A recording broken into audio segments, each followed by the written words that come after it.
Hello guys, it's Michael Feeley here, an author from the UK, an esoteric author from the UK that deals with many sort of metaphors and ancient codes.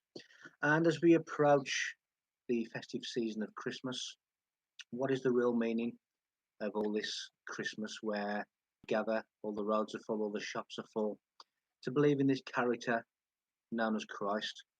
Well, Christ as a real person didn't exist, never has existed.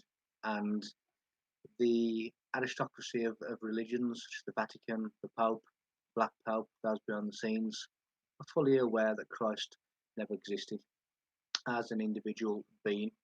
Christ is really our inner consciousness, our inner potential.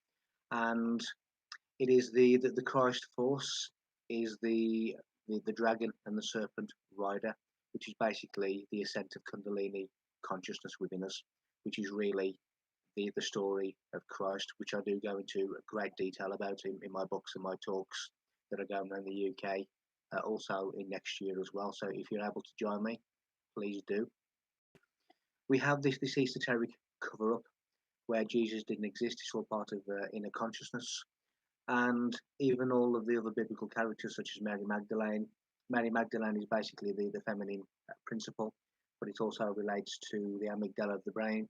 It also relates to the vesica piscis, and it also relates to the mandorla, which is the center of the vesica piscis, which is known as the almond. That really is the Mary Magdalene.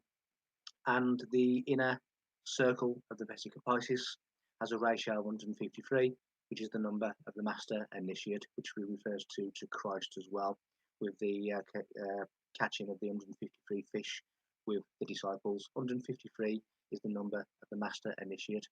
So, and when you translate the name Mary Magdalene into Greek, it has a numerical value of 153. So it's all to do with the master initiate and this secret information.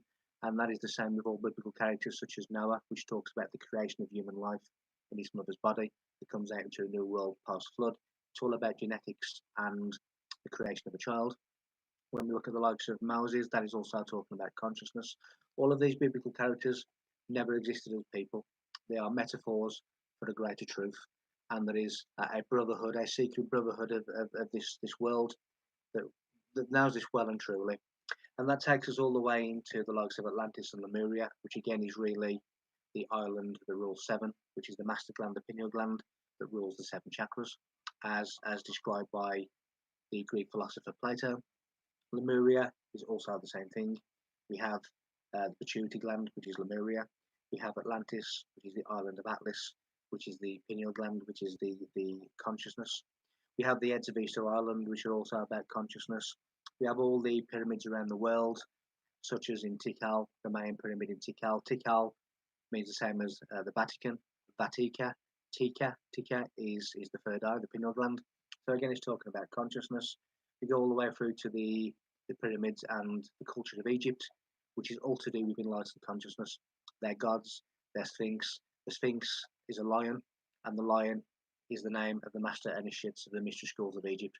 We have again the number 153 comes highly into play with Egypt and with the pyramids, with the vesica piscis. We have the entrance to the Great Pyramid, which is the 17th course level.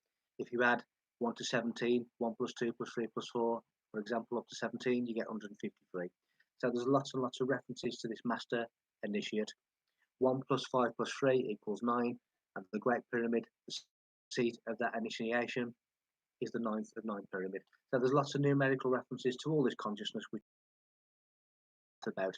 But in essence, we are all being lied to, we are all being fooled, we are all being deceived, and the world is really run by codes, symbols, metaphors, and algorithms. And the sooner that people actually realize this, a new world will actually awaken to them personally. They will actually awaken their own Christ consciousness, which is really what the story is about. And that Christ consciousness is awoken within Golgotha, within the place of skulls inside your head, which is the temple of God. So thank you very much for listening today. If you want any more information on me, my website is www.michael-feeley.com. As I say, I'll be doing lots of talks around the UK in 2019 again, and hopefully at some point next year I may well extend that to other parts of the world, but we'll see how that pans out. But thank you very much for your time. Thank you for watching, and I'll speak again very, very soon.